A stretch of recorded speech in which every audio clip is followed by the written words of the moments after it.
Malcolm X's life history 1925. May 19. Malcolm X is born Malcolm Little in Omaha, Nebraska, the fourth of Earl and Louise Little's 7 children.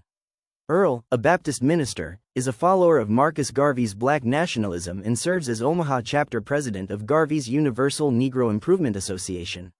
Louise Little serves as the division secretary. 1926. December. The Littles leave Omaha and move to Milwaukee, Wisconsin. 1928. The Littles move again, this time to Lansing, Michigan. Settling in a white neighborhood, they are sued for eviction on the basis that a restrictive covenant prevents their home from being sold to any non-Caucasians. November 7. The Little house is burned to the ground. No fire wagon is dispatched to the scene. Looking back, Malcolm believes that a local white supremacist group was behind it. December. Earl Little moves his family to East Lansing and builds a new home there. 1931. September 28. Louise has a premonition about her husband and asks him not to leave the house. Later that night, Earl Little is killed in what police term a streetcar accident, but Malcolm later says that the Ku Klux Klan was behind it. After Earl's death, his wife and children struggle to make ends meet and must apply for public assistance. 1938, December 23. Louise Little is diagnosed as mentally ill and sent to the Kalamazoo State Mental Hospital, where she will stay for 26 years. 1939, the state places the Little children with various foster families, and Malcolm, who has been kicked out of school in the 7th grade, is sent to a juvenile home in the nearly all-white community of Mason, Michigan.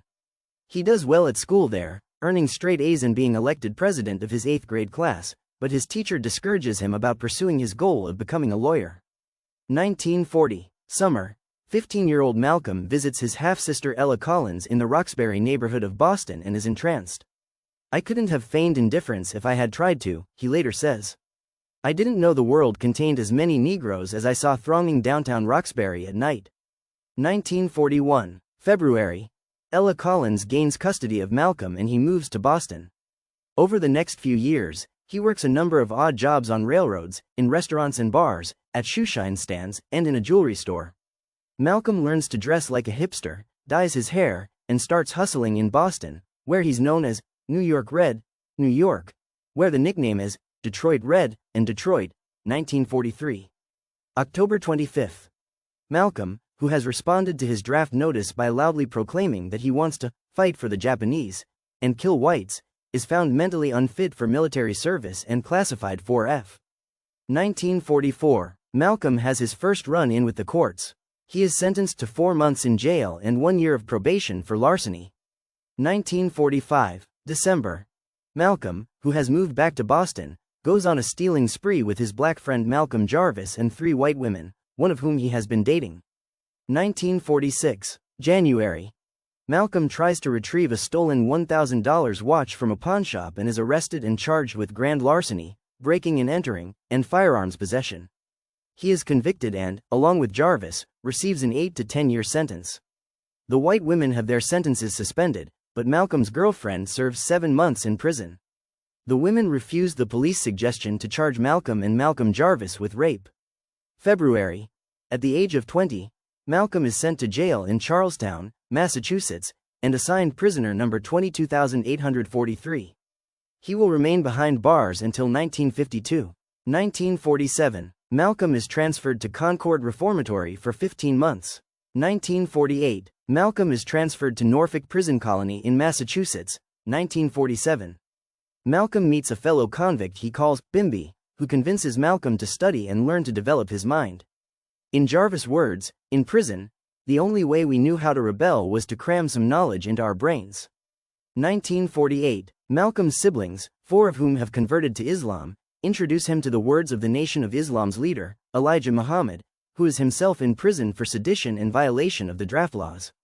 The 2 men correspond, and Malcolm continues his course of study, eventually writing to the Massachusetts governor and demanding the right to practice Islam in prison.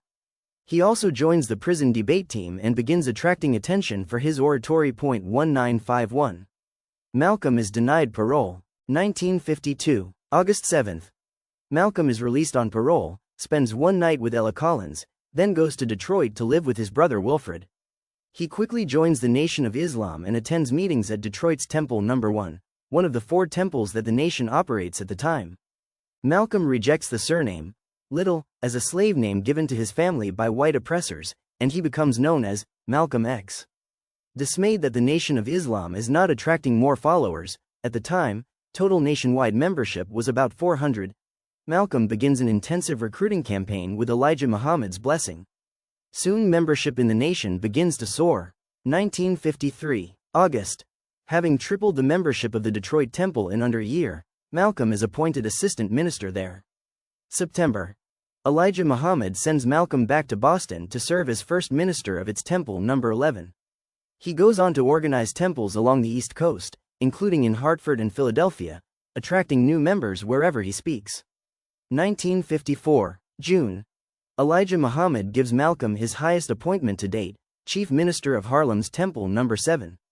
In Malcolm's words, for Mr. Muhammad's teachings really to resurrect American black people, Islam obviously had to grow very big. And nowhere in America was such a single temple potential available as in New York's 5 boroughs. Thanks in large part to Malcolm's charisma and tireless recruiting, within the next 5 years membership in the Nation of Islam swells to 40,000 and supports 49 temples. 1955. Malcolm X attends the first conference of the Non-Aligned Nations in Bandung, Indonesia, 1956.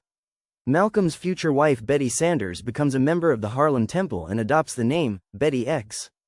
They will marry 2 years later, after Malcolm proposes by phone from a Detroit gas station, and take up residence in East Elmhurst, Queens, 1957. April 14. New York Temple member Johnson Hinton is savagely beaten by police. Alerted by other followers, Malcolm joins a contingent of Muslims at the 28th Precinct headquarters in Harlem, where he demands that Hinton receive medical attention. Hinton is eventually taken by ambulance to a nearby hospital, but the Muslims refuse to disperse, which alarms police. Satisfied that his demands have been met, Malcolm disperses the crowd with a wave of his hand. He later sues New York City for police brutality and wins the largest settlement in its history. Media coverage of the Hinton incident brings Malcolm national attention, and the FBI, which has kept a file on Malcolm since 1953, now considers him a key figure, meriting significant surveillance. Police harassment of Malcolm and his family escalates. 1958, Malcolm and Betty X's first child, Atala, is born. 1959, Spring-Summer. Malcolm makes his first trips abroad, visiting Ghana, Sudan, Nigeria, Iran, Syria, Egypt, and the United Arab Republic. Illness prevents him from traveling to Mecca. Meets with President Gamal Abdel Nasser of Egypt. July 13. New York Television begins airing a 5-part documentary by Mike Wallace entitled The Hate That Hate Produced, which Wallace calls a study of the rise of black racism, of a call for black supremacy among a small but growing segment of the American Negro population. Elijah Muhammad has been against participating in the program, but Malcolm talks him into it. Despite its negative tone, the documentary spurs increased interest and growing membership in the Nation of Islam. In Malcolm's words, it seems that everywhere I went telephones were ringing. But the nation's higher profile alarms many in both the white community and the nascent civil rights movement. 1960, Malcolm establishes a newspaper Muhammad speaks to promote the Nation of Islam's message. The nation becomes increasingly involved in a series of other successful business ventures, opening restaurants and grocery stores. Despite initial resistance from Malcolm, who accuses him of being the white man's spy, black writer Alex Haley composes an article about the Nation of Islam entitled, Mr. Muhammad Speaks, for Reader's Digest, which both Malcolm and Elijah Muhammad compliment. Haley later conducts an interview with Malcolm for Playboy magazine, which to Malcolm's surprise agrees to and then prints his answers verbatim. Malcolm arranges for Fidel Castro and his entourage to stay at the Hotel Teresa after they are refused accommodation at a downtown hotel. 1961, Elijah Muhammad, who has moved from Chicago to Phoenix for health reasons, makes Malcolm national representative of the Nation of Islam. This creates resentment among Muhammad's inner circle who do not want Malcolm to be the next leader. Malcolm is increasingly asked to lecture on college campuses. Eventually he will trail only Barry Goldwater in popularity as a speaker there, and participate in television and radio debates. 1962, April 27. An altercation leads to police entering the Los Angeles Temple and killing its unarmed secretary, Ronald Stokes. They're going to pay for it, Malcolm declares, and goes to Los Angeles to eulogize Stokes at a funeral attended by 2,000 people. He says the police shot innocent unarmed black men in cold blood, and urges action. But Elijah Muhammad resists calls for an aggressive response. An all-white coroner's jury deliberates about Stokes' killing for 23 minutes and terms it justifiable homicide. By contrast, 14 Nation of Islam members are indicted for assault in the incident and 11 are found guilty. Later this year, Malcolm confirms that Elijah Muhammad has engaged in repeated adultery and had children with at least 3 of his young secretaries.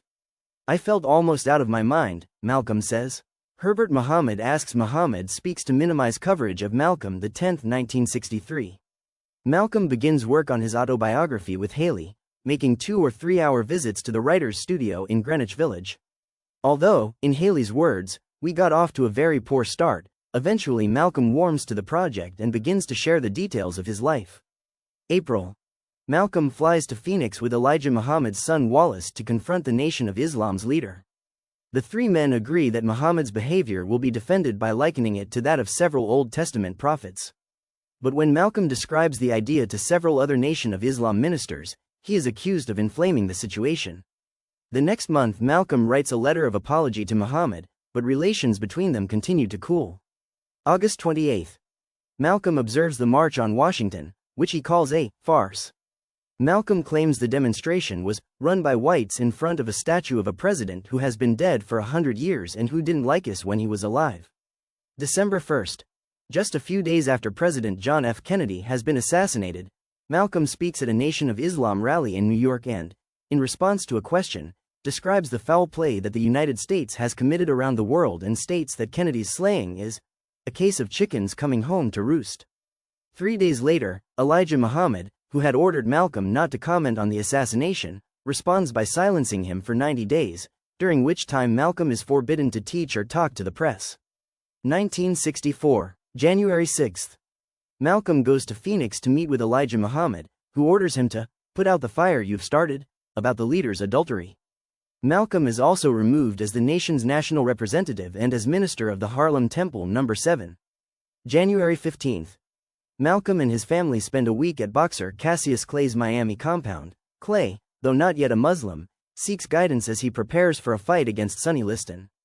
After this visit, tensions increase between Malcolm and Elijah Muhammad. Cassius Clay becomes a member of the Nation of Islam and is renamed Muhammad Ali at the nation's annual convention. Malcolm is not invited. March. Suspended, indefinitely, by the Nation of Islam, Malcolm announces plans to form his own organization called Muslim Mosque Incorporated. The Nation of Islam responds by requesting, via certified mail, that he surrender all its property, including Malcolm's house in Queens. Malcolm predicts that black Muslim leaders will murder him because, I know where the bodies are buried. While in Washington to observe a Senate filibuster against the Civil Rights Bill, Malcolm has a chance meeting with Martin Luther King Jr. and a photographer snaps the only picture ever taken of the 2 men together. April. Malcolm delivers his famous election year, ballot or the bullet, speech, then leaves for a 5-week tour of Egypt, Lebanon, Liberia, Senegal, Nigeria, Ghana, and Saudi Arabia, where he makes a pilgrimage to Mecca and receives a new Islamic name, El-Hajj Malik el-Shabazz, as well as expresses a somewhat different attitude about race. In Mecca, Malcolm writes, he witnessed pilgrims of all colors from all parts of this earth displaying a spirit of unity and brotherhood like I've never seen before. While still determined to bring charges for mistreatment of African Americans against the United States in the United Nations, Malcolm opines that studying Islam might cause white Americans to turn away from their racism. Summer-fall. Although celebrated as a leader abroad, Malcolm finds himself under increased attack at home. The Nation of Islam begins eviction proceedings against him. His brother Filbert denounces him, and his life is threatened. Malcolm retaliates by making repeated public reference to Elijah Muhammad's adultery.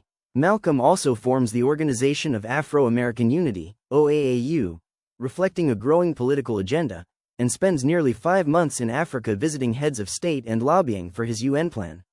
Winter. Malcolm returns briefly to America, then flies to England to participate in a debate at Oxford University. He continues to speak at OAAU rallies and publicly supports the Mississippi Freedom Democratic Party. Louise Little is finally released from the Michigan Mental Hospital. 1965, January. Malcolm flies to Los Angeles to meet with Gladys Towles Roots and 2 Nation of Islam secretaries who are filing paternity suits against Elijah Muhammad. February 4. Malcolm speaks in Selma, Alabama, at the invitation of the Student Nonviolent Coordinating Committee. He flies to London the next day and is subsequently refused entry into France. February 13. Malcolm returns from London. February 14. Malcolm's home in East Elmhurst is firebombed. Malcolm X says that it is upon the orders of Elijah Muhammad. His family is evicted 4 days later. In Alex Haley's words, "What I was seeing was a man who was valiant beyond belief, whose structural world was tottering, and he was trying to hold it together." February 21. Malcolm X is assassinated while speaking at an OAAU rally in Harlem. 3 members of the Nation of Islam are later convicted despite the fact that the assailant apprehended at the scene Talmadge Hayer insisted that his 2 co-defendants are innocent. February 27. Actor Ossie Davis leads the funeral service for Malcolm X. 1,500 people attend. He is buried at Ferncliff Cemetery in Hartsdale, New York. Later that year, the autobiography of Malcolm X is published, and Betty Shabazz, who was pregnant at the time of Malcolm's murder, gives birth to his last 2 daughters. Like and subscribe for more.